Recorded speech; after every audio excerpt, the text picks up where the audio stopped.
ಎಲ್ಲರಿಗೂ ನಮಸ್ಕಾರ. ಶೋಭಾ ಅಡುಗೆ ಮನೆಗೆ ಸ್ವಾಗತ. ಇವತ್ತು ನಾನು ಮೊಸರು ಕೋಡುಬಳೆ ಮಾಡುತ್ತೇನೆ. ಮನೆಯಲ್ಲಿರುವ ಸಾಮಗ್ರಿಯಿಂದ ಬಹಳ ರುಚಿಯಾದ ನಾಷ್ಟಕ್ಕೆ ಇವತ್ತು ನಾನು ಮೊಸರು ಕೋಡುಬಳೆ ಮಾಡುತ್ತಿದ್ದೇನೆ. ಕಾಯಿ ಚಟ್ನಿ ಜೊತೆ ಸವಿದರೆ ಬಹಳ ರುಚಿಯಾಗಿರುತ್ತದೆ. ಮೇಲೆ ಗರಿ ಗರಿ, ಒಳಗೆ ಸಾಫ್ಟ್ ಆಗಿ ಇರುತ್ತದೆ. ಇದನ್ನು ಮಾಡಲು ನಾನು ಇಲ್ಲಿ 4 ಕಪ್ಪು ಮಜ್ಜಿಗೆಯನ್ನು ತೆಗೆದುಕೊಂಡಿದ್ದೇನೆ. ಸ್ಟವ್ ಮೇಲೆ ಪಾತ್ರೆ ಇಟ್ಟು ಅದಕ್ಕೆ 4 ಕಪ್ಪು ಮಜ್ಜಿಗೆಯನ್ನು ಹಾಕಿಕೊಳ್ಳಬೇಕು. ಈಗ 4 ಕಪ್ಪು ಮಜ್ಜಿಗೆ ಹಾಕಿಕೊಂಡಿದ್ದು ಆಗಿದೆ. ಈಗ ಇದಕ್ಕೆ 1 ರಿಂದ 1.5 ಚಮಚೆಯಷ್ಟು ಅಕ್ಕಿ ಹಿಟ್ಟನ್ನು ಹಾಕಿ ಇದನ್ನು ಚೆನ್ನಾಗಿ ಮಿಕ್ಸ್ ಮಾಡಿಕೊಳ್ಳಬೇಕು. ಮಜ್ಜಿಗೆಯ ಜೊತೆ ಚೆನ್ನಾಗಿ ಮಿಕ್ಸ್ ಮಾಡಿಕೊಳ್ಳಬೇಕು. ಈಗ ಚೆನ್ನಾಗಿ ಮಿಕ್ಸ್ ಆಗಿದೆ. ಈಗ ಇದಕ್ಕೆ ಕಟ್ ಮಾಡಿದ ಕೊತ್ತಂಬರಿ ಮತ್ತು ಕಟ್ ಮಾಡಿದ ಕರಿಬೇವು ಮತ್ತು ಸಣ್ಣದಾಗಿ ಕಟ್ ಮಾಡಿದ ಹಸಿಮೆಣಸಿನಕಾಯಿ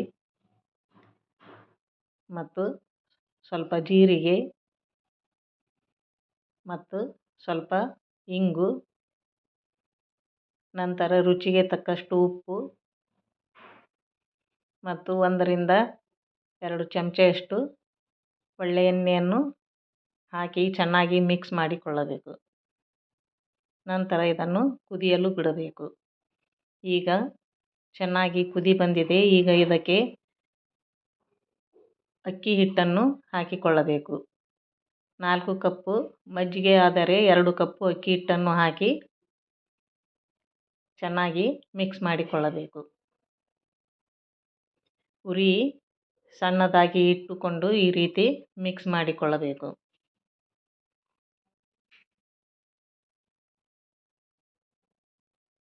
ಈ ರೀತಿ ಮಿಕ್ಸ್ ಮಾಡಿಕೊಂಡು ನಂತರ ಮೇಲೆ ಮುಚ್ಚಳ ಮುಚ್ಚಿ 5 ರಿಂದ 10 ನಿಮಿಷ ಇಡಬೇಕು. ಈಗ 5 ರಿಂದ 10 ನಿಮಿಷ ಆಗಿದೆ. ಇದರಲ್ಲಿಯೇ ಸ್ವಲ್ಪ ಭಾಗವನ್ನು ತೆಗೆದುಕೊಂಡು ಇದನ್ನು ಈ ರೀತಿಯಾಗಿ ಮಿಜ್ಜಿಕೊಳ್ಳಬೇಕು. ಬಹಳ ಸುಡುತ್ತದೆ.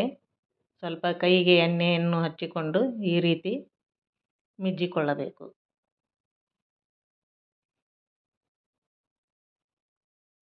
ಈ ರೀತಿಯಾಗಿ ಚೆನ್ನಾಗಿ ಮಿಜ್ಜಿಕೊಳ್ಳಬೇಕು ಅಥವಾ ನಾದಿಕೊಳ್ಳಬೇಕು.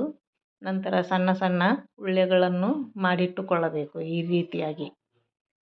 ನಂತರ ಚಪಾತಿ ಮನೆಗೆ ಉಳ್ಳೆಯನ್ನು ಇಟ್ಟು ಈ ರೀತಿ ಹೊಸೆಯಬೇಕು.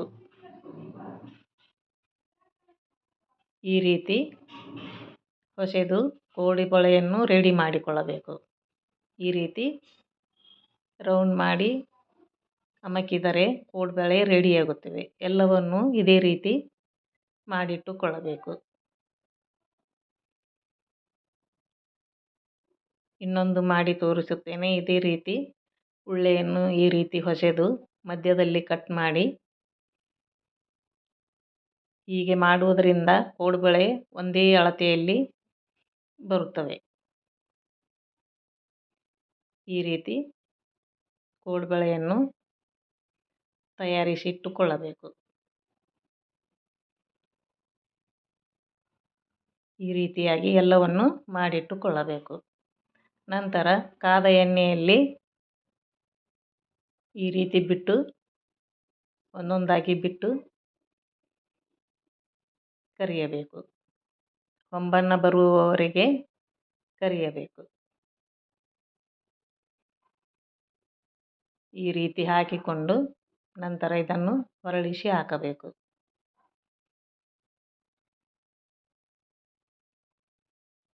ಮೇಲೆ ಕ್ರಿಸ್ಪಿ, ಒಳಗೆ ಸಾಫ್ಟ್ ಆಗಿ ಕಾಯಿ ಚಟ್ನಿ ಜೊತೆ ಬಹಳ ರುಚಿಯಾಗಿರುತ್ತದೆ. ಈ ರೀತಿಯಾಗಿ ಕರಿದುಕೊಳ್ಳಬೇಕು. ಈಗ ಕೋಡುಬಳೆ ರೆಡಿಯಾಗಿದೆ. ಇದನ್ನು ಈ ರೀತಿ ತೆಗೆದರೆ ಮಜ್ಜಿಗೆ ಕೋಡುಬಳೆ ಸವಿಯಲು ರೆಡಿಯಾಗುತ್ತದೆ. ಈಗ ಕಾಯಿ ಚಟ್ನಿ ಜೊತೆ ಸವಿಯಲು ಮಜ್ಜಿಗೆ ಕೋಡುಬಳೆ ರೆಡಿಯಾಗಿದೆ.